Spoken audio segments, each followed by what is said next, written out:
지난 2012년 3년 전이네요. 12월 16일 만 3년 전 밤 8시 30분에 저희가 이번에 갔다 왔던 인도의 뉴델리라는 큰 도시죠.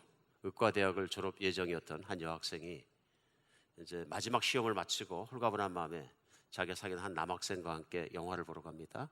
그 영화가 끝나고 나서 이제 밤 8시 30분경에 버스를 올라탑니다. 버스를 탔는데 타자마자 6명의 인도에 있는 젊은이들이 그 남학생을 두드려 팹니다. 그리고 차는 서지 않고 계속 가고요. 그 6명이 그 여학생을 윤관하기 시작합니다.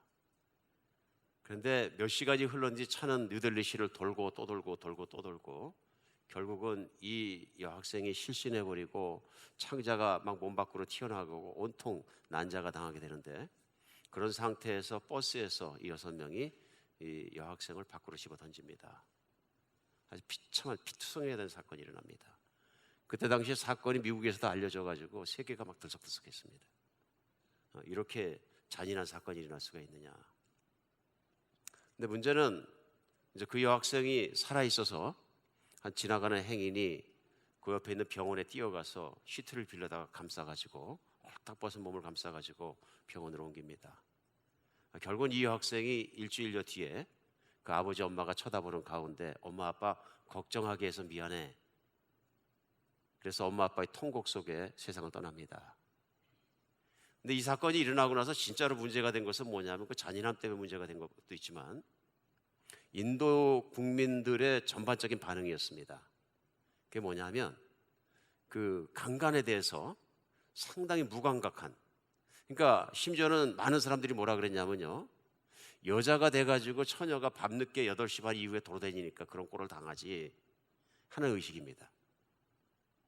참 어떤 면에서 우리는 이해가 가지 않는 사고 발상인데요, 그런 그 생각들 때문에 인도에서는 소위 강간범들이 그렇게 아주 심한 처벌을 받지 않았다고 합니다.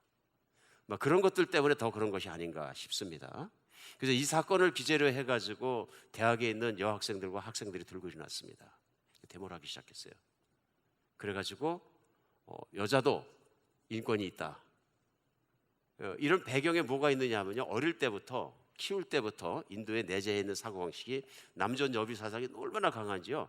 뭐라고까지 얘기하냐면은 남자 아이는 힘을 써야 되니까 우유 한 컵을 먹이고 여자 아이는 우유를 바닥에 깔아 조금만 주면 된다. 이런 의식이 잔뜩 깔려있기 때문에 남자아이들 중에서 많은 아이들이 여자는 그저 남자의 어떤 만족을 위해서 존재하는 존재이다, 이렇게 생각하는 젊은이들이 많이 있다 하는 그런 사회 풍토를 알 수 있습니다. 그래서 지금도 인도에서 강간에 대한 문제가 심각하게 나오는 것 같습니다. 결국은 여학생들이 일어나서 데모를 하기 시작했는데 데모대가 엄청 많이 나왔고요. 그 수만 명의 여학생들이 목숨을 걸고 데모하는데 경찰들이 곤봉을 들고 비참하게 막 때리고 막 그런 모습들이 그냥 다큐멘터리를 찍어서 그대로 나옵니다. 그러니까 The Daughters of India 하는 그 다큐멘터리에 보면 아주 그 내용이 그대로 리얼하게 잘 나와 있습니다. 결국은 그 강간을 했던 6명의 청년들이 다 붙잡혀서 교수형을 당하게 됩니다. 그러자 뭐 그렇게 교수형까지 시킬 정도로 또 잘못한 게 있느냐 하고 논란에 대해서 막 싸우는 내용들이 많이 나옵니다. 세상 참 혼란스럽습니다. 이런 거 보면 혼란스럽고, 인도만 있는 것이 아니라 수많은 나라에서 연약한 자에 대한 강간과 폭행과 가정폭력과 이런 것이 굉장히 많습니다. 인도에만 이런 문제가 있는 건 아니고 지금 현재 여러분과 제가 오늘 크리스마스가 다음 주면 다가오는데요, 이 주일에 같이 하나님께 예배드리는 이 순간에도 세계 구석구석에서는 아주 정말 비참한 정의가 아닌 불의가 자행되고 있습니다. 우리가 아는 것처럼 아이시스라는 불법 종교단체는 이들이 정말로 세계에서 자기들이 그 모하메드의 예언대로 어떤 그 세계 전쟁을 일으킨다는 목적 아래 전쟁을 시작하고 가는 곳마다 도시마다 잡는 대로 사람들을 비참하게 죽여서 그 악명을 우리가 이리 알고 있습니다.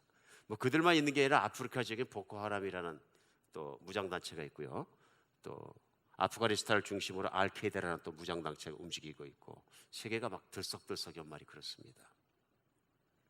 그들이 금년까지는 통계가 안 나왔습니다만 테러를 일으키면서 죽인, 테러로 말미암아 죽은 사람이 작년 연말까지 1년에 32,658명이 테러로 말미암아 죽는다 그럽니다. 많이 죽는 거죠. 그런데 문제는 뭐냐면 32,658명이란 테러로 말미암아 죽은 사람보다 더 심각하게 많이 죽는 사람들이 있습니다. 이 시간에도.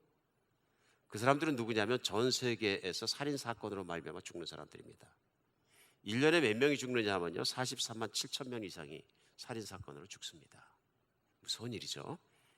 무서운 일입니다. 그러니까 테러로 죽는 인원보다 실제는 미국을 포함해서 각 도시에서 살인 사건으로 죽는 사람들이 훨씬 많다 하는 얘기입니다.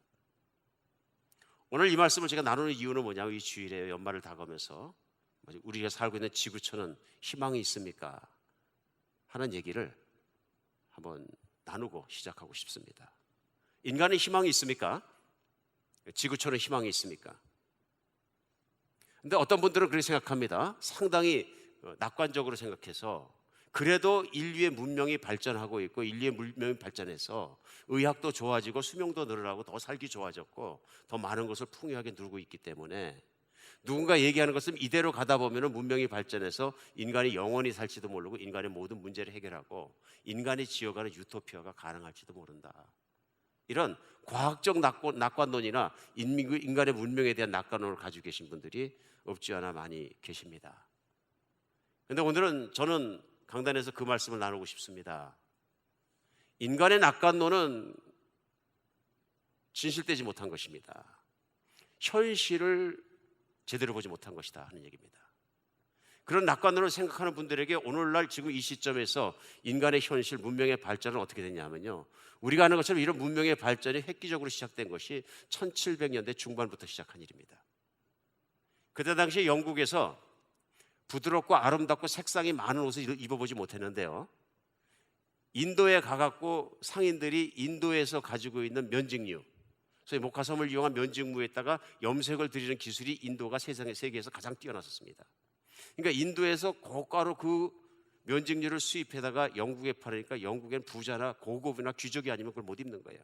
근데 그동안 그렇게 아름다운 색상의 옷을, 부드러운 색상의 옷을, 속옷을, 겉옷을 입은 걸 본 적이 없는데 너무 좋으니까 이게 파퓰러해졌습니다. 가격이 하늘같이 올라갔습니다.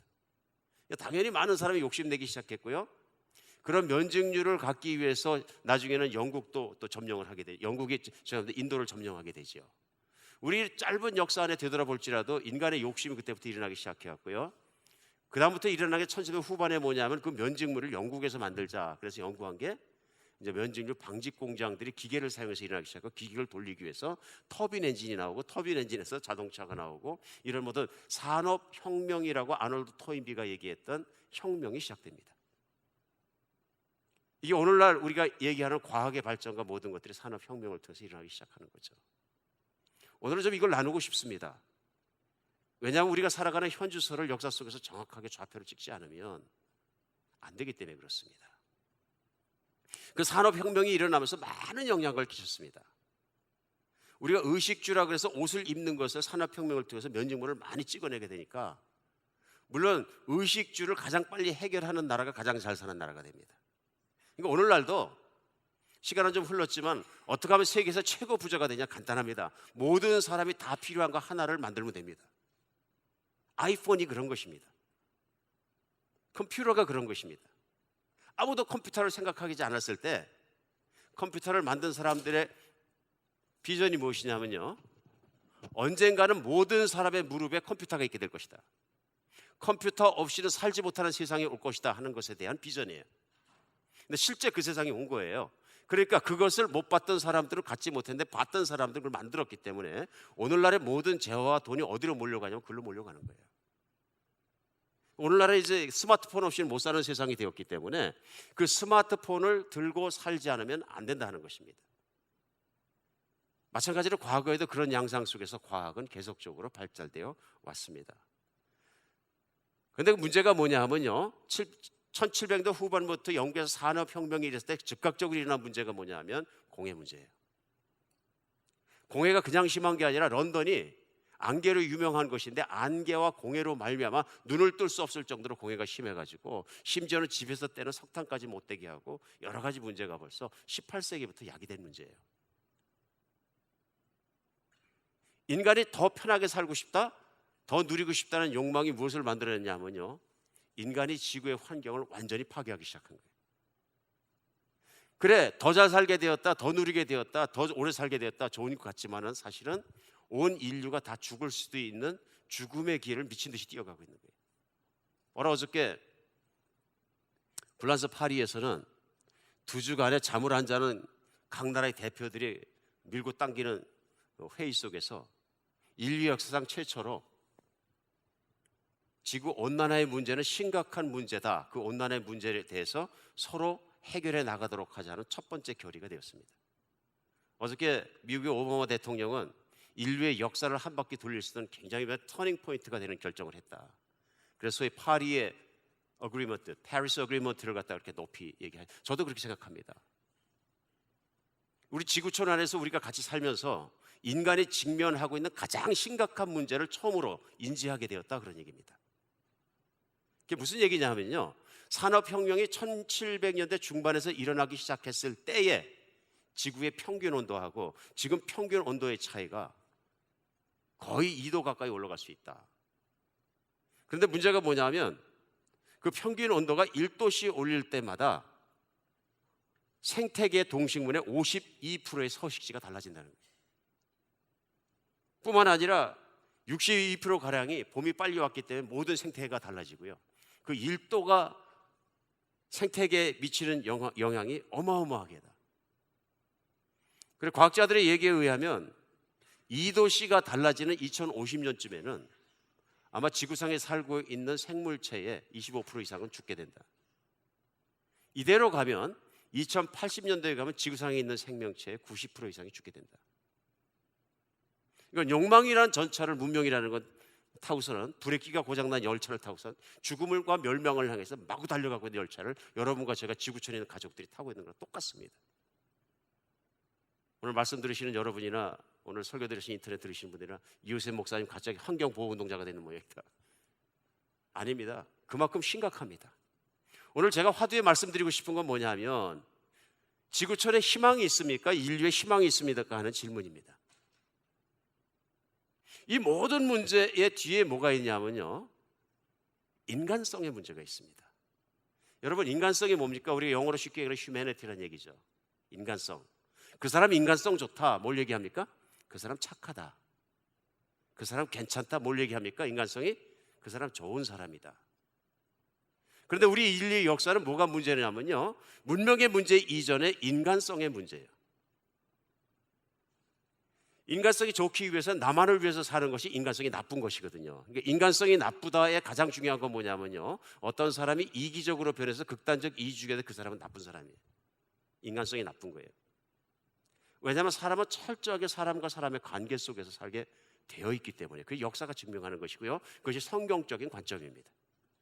사람은 공동체 안에 살 수밖에 없고요, 공동체 안에 사는 동안에 착하게 사는 것이 자신과 공동체에 유익하고, 인간성, 소위 휴머니티는 그것을 따라가야 된다고 말씀하고 있는 거예요.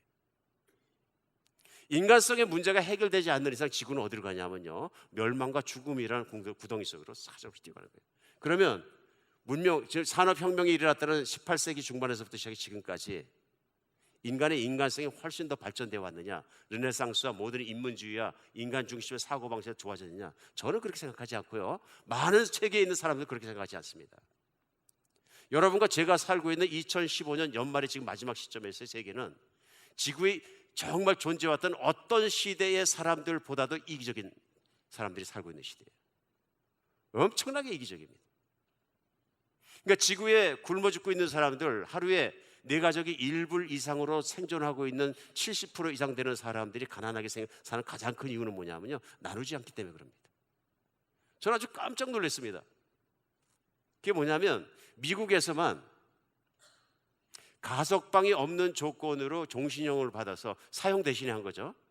지금 교도소에 미국 전역에 살고 있는 그런 교도소, 종신형을 살고 있는 교도를 받고 있는 사람들이 5만 명이 넘는다. 그냥 사회로부터 분리하는데, 그분들을 분리하는 데 들어간 비용이 얼마냐? 1인당 6만 불에서 7만 불 들어간다. 여러분 곱하기 해보세요. 그분들 1인당 6만 불에서 7만 불 들어가면 곱하기 해갖고 어마어마한 기하학적인 돈이 나옵니다. 그분들 외에 뭐 사회 안전을 위해서 감옥에 갇혀 있는 분들 다 더하면 뭐 비용은 이루 말할 수가 없습니다. 거기에다 건강 비용 기타를 더하면요, 그 비용이라는 건 정말 하늘 끝까지 올라갑니다. 그런저런 비용과 모든 것들이 결국 어떻게 되냐면요, 가난한 자를 남겨두는 결과가 나옵니다.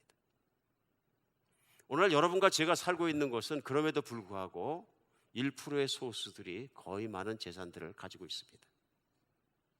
내어놓지 않는다면, 스스로 이분들이 내어놓지 않는다면 현재 자본주의 구조 체제에 봤을 때는 모든 사람이 배부르게 먹고 사는 길은 영원한 일입니다. 지구촌에 희망이 있습니까? 굉장한 유토피아가 우리를 기다리고 있는 것 같습니까? 내가 100년밖에 못 사니까 그치 앞으로 1000년만 더 살면 엄청난 유토피아를 볼 것 같습니까? 전 단언하게 아니라고 생각합니다. 일단은 어저께 프랑스 파리에서 지구온난화의 문제 때문에 앞으로는 각 나라가 모여서 지금 매연도 줄이고 차량 운영도 줄이고 그다음에 또 연료를 떼서 난방하는데 난방도 공해 요소를 좀 줄이고 다 같이 해나가자 결의를 했다 그러는데요, 많은 사람들이 회의적으로 봅니다. 왜냐하면 후진국에서는 이제 뭐 공장을 세우고 돈을 좀 벌려고 그러는데 공장을 갔다가 매연이 나오니까 닫으라 그러면 또 이제 막 차를 타고 다니는 그걸 처음 기쁨을 발견했는데 차를 갖다가 이제 내 차인데 운행하지 말라 그러면 반대하는 사람이 많을 것이다. 선진국에 있는 사람들이 이제 인조이 할 만큼 했으니까 후진국에 대해서 그 짐을 다 지라 그러냐. 벌써부터 그래서 막 반발이 일어나고 막 그렇습니다. 이기심. 결국은 뭐냐면요, 인간성의 문제입니다. 지구는 인간성의 문제를, 이기심의 문제와 교만의 문제를 전국적으로 해결하기 이전에는 희망이 없다는 얘기입니다. 과연 연말에 볼 때 여러분과 저의 희망은 어디 있습니까? 여러분과 저의 희망은 하나님께 있습니다. 인간에게 있지 않습니다. 오늘 본문 말씀은 너무너무 짧고 너무너무 잘 알고 심지어는 주일학교에서부터 예수님을 모르고 안 믿는 분들도 너무 잘 아는 말씀입니다. 그러니까 요한복음 3장 16절은 예수님을 안 믿는 분들도 외우는 말씀이에요. 하나님이 세상을 이처럼 사랑하사 독생자를 주셨으니 이는 그를 믿는 자마다 멸망하지 않고 영생을 얻게 하고자 하심이라. 지구에 살고 있는 인류의 유일한 희망은 인간 안에서나 인간의 과학이나 인간의 문명이나 인간의 시스템이나 인간의 생각한 유토피아 안에서 오는 것이 아니고 인간보다 훨씬 위대하신 세상을 지으신 하나님 창조자께서 희망을 주셔야 합니다. 그러니까 신이 누구냐? 하나님이 누구시냐에 따라서 인간은 희망이 있기도 하고 희망이 없기도 합니다. 근데 성경은 이 땅에 오신 하나님 예수님의 입에서 나오신 말씀을 오늘 본문 말씀 한 절을 통해서 분명하게 우리에게 희망을 주십니다. 그건 뭐냐면 하나님이 세상을 이처럼 사랑하셨다는 거예요.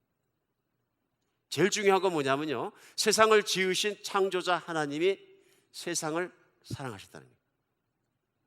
그런 의미에서 보면 현재 일어나고 있는 세상에서 문제를 일으키는 사람들, 교도소에서 펄 없는 종신형을 받고 교도소 안에 살고 있는 그 사람들도 사랑하시고 이 지상에 있는 사람들을 사랑하셨다.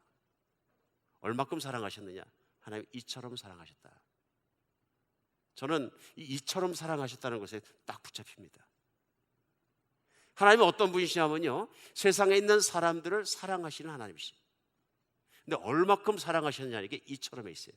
우리 어린아이들한테 너 아빠 얼마나 사랑하냐? 그럼 우리 딸도 이제 어릴 때 하는 게 있어. 하늘만큼 땅만큼이요.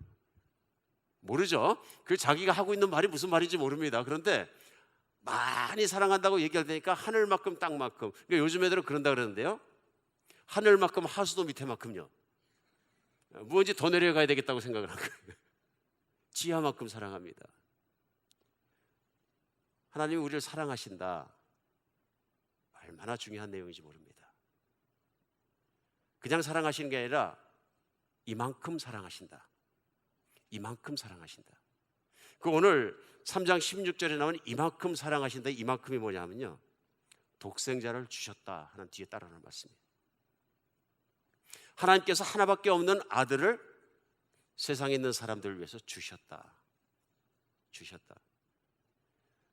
그 이유가 뭐냐면 믿는 자마다 멸망하지 않고 영생을 얻게 하고자 하니라.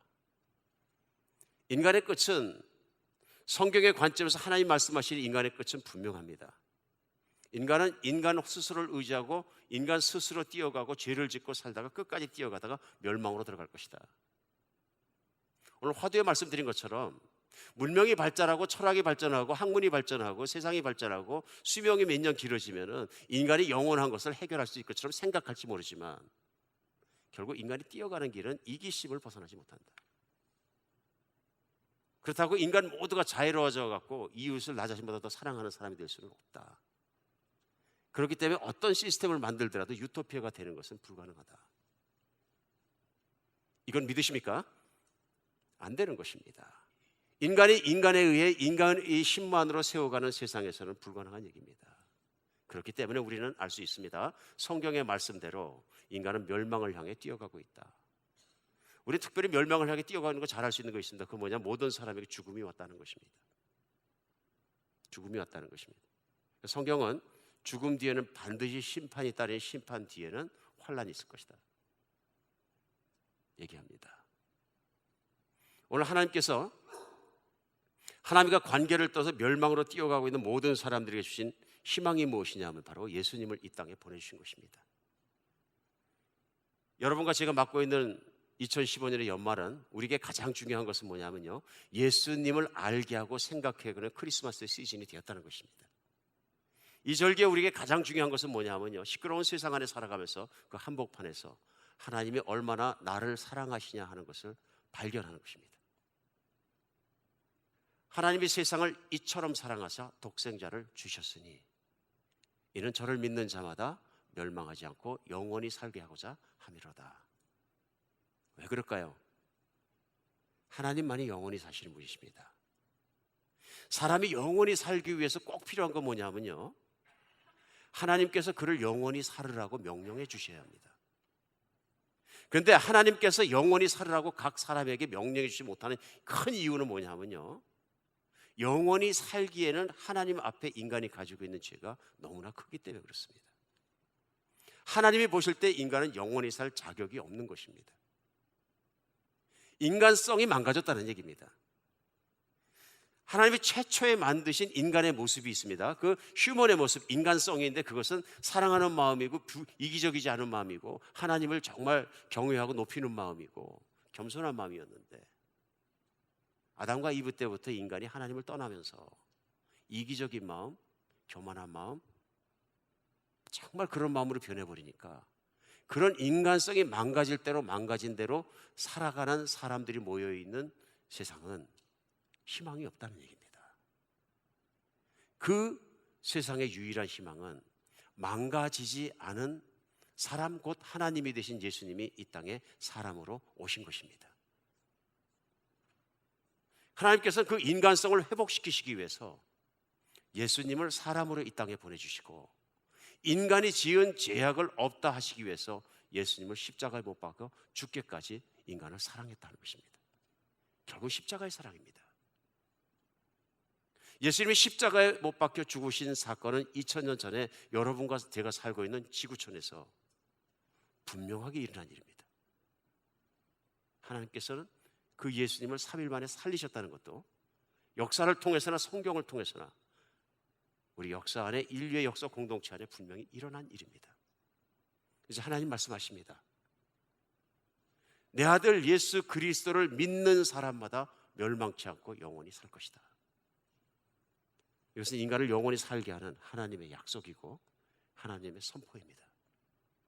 오늘 여러분과 제 안에 연말이 다가오면서 세상을 볼 수 있고 인간의 과거의 역사를 볼 수 있고 역사의 지평 위에서 내가 정말로 예수님을 다시 한번 바라볼 수 있는 시간 되었으면 좋겠습니다. 오직 진리만이 우리를 살려주는 것은 이 연말에 그래서 그렇습니다. 일본에 미우라 아야코라는 유명한 여러 소설가가 있습니다. 빙점 하면 아시는 분도 많이 계시는데, 그분이 쓴 소설책 중에서 양치는 언덕이라는 유명한 소설이 있습니다. 거기에 여자 주인공의 이름이 나오미라는 목사님의 따님이 나옵니다. 그 다음에 나오미가 이제 성인이 돼가지고서 연애를 하게 되는데요, 료이치라는 사람을 사귀게 됩니다. 그래서 이제 결혼을 했는데요, 이 료이치라는 남편이 불행하게도 누구냐면 바람둥이에요. 그래가지고 막 이 여자 저 여자를 만나고 집을 빠져나가서 그렇게 살다가 한 1, 2년 정도 나가서 살다가 도저히 안 되니까 나오미는 친정집으로 돌아갑니다. 근데 얼마가 지난 다음에 이 료이치라는 남편은 그 당시에는 죽음에 이르는 병이죠. 예전에 한국도 그랬었는데요. 폐병이 걸립니다. 폐병의 중환자가 되자 나오미 자기 와이프한테 돌아옵니다. 안 받아들이려고 그랬는데 아버지께서 받아들이려고 그럽니다. 목사님이니까. 할 수 없이 받아들입니다. 그런데 그 남편이 료이치로가 나오미의 권유에 따라서 예수님을 영접하게 됩니다. 그래서 그 료이치가 요양 생활을 처갓집에서 하는데 그 다락방에 올라가서 그림을 그립니다. 아무도 못 보게 합니다. 그리다가 천을 덮어놓고 그리다 천을 덮어놓고 그 그림이 크리스마스 이브 날 완성이 됩니다. 그런데 전에 사귀던 여자가 연락이 옵니다. 그러니까 나오미 모르게 몰래 나가서 그 여자를 만났습니다. 전에 사귀던 여자가 부탁합니다. 오늘 밤 하루만 나오고 있읍시다. 안 된다 그럽니다. 나는 이제는 새 사람이 되었다 예수 믿고. 그럼 나하고 포도주 한 잔 마십시다. 그래가지고 어느 장소에 가서 포도주를 마십니다. 포도주에다가 이 여자가 약을 타놓습니다. 수면제를. 그 몸이 졸려지기 시작하는데 그 여자가 얘기합니다. 오늘 하룻밤만 나하고 자자. 싫다. 그러니까 그 자리에 있으면 안 될 것 같으니까 졸린 눈을 무릅쓰고 이 사람이 나옵니다. 그래서 지독하게 졸림에도 불구하고 눈길을 걸어오다가 겨울에 쓰러져서 잠이 들어서 결국은 동사하게 됩니다. 이 소설의 클라이막스는 남편이 죽고 나서 나오미라는 여자가 다락방에 올라가서 그가 그렸던 그림을 덮여있던 그림을 제껴보는 것입니다. 그래서 그 그림에 보니까 남편이 죽고 나서 보니까 피 흘리면서 죽으시는 예수님의 십자가의 그림이 그려져 있습니다. 그 밑에 료이치로 남편이 무릎 꿇고 엎드려 있는데 예수님의 발을 붙잡고 있습니다. 예수님의 발을 붙잡고 있는 그의 손에 피가 흥건하게 떨어져 있는 그런 그림이었습니다. 하나님을 안다는 것은 정말 신기한 일입니다. 왜냐하면 여러분 앞에서 말씀을 전하는 저 자신도 하나님이 계시다는 것과 예수님의 그 보혈과 무슨 십자가 이런 걸 모를 때는 정말로 심지어는 우스꽝스럽게조차 들리는 그런 소리였었는데 하나님이 살아계시다는 걸 믿고 예수님의 십자가가 왜 필요하고 보혈이 왜 필요하다는 걸 깨닫고 나서부터는요, 이 세상부터 그보다 더 저 자신을 행복하고 기쁘게 하는 것은 없습니다. 왜냐하면 하나님이 나 같은 더러운 인간도 사랑하신 거예요.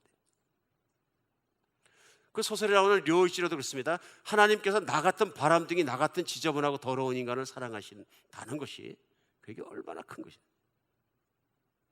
그 사랑을 알기 때문에 예수님을 믿게 되었고 예수님을 붙잡고 구주로 받아들였기 때문에 그는 새 인생을 살기 위해서 목숨을 걸고 노력한 것입니다. 과거를 끌어버리고 내 욕망을 끌어버리고 이제는 정말로 목숨을 걸고 살아가는 하나님을 사랑하는 사람으로 변했다. 하나님이 이처럼 세상을 사랑하사, 이처럼 사랑하사 그 아들 예수 그리스도의 목숨을 내놓기까지 사랑하사, 이것이 정말 내 것이 되는 것이 필요합니다. 왜 그러냐 하면요, 아주 수많은 분들이 하나님이 세상을 사랑하시고 그 아들을 주셨다는 것 아여그리 믿는데 나를 그렇게 사랑하신다는 게 안 믿어진다 그럽니다. 거기 이유가 있습니다. 왜냐하면 하나님과 관계가 없으시기 때문에 그렇습니다. 충격적으로 들리실지 모릅니다. 하나님과 사랑이 식어지는 분들도 계십니다.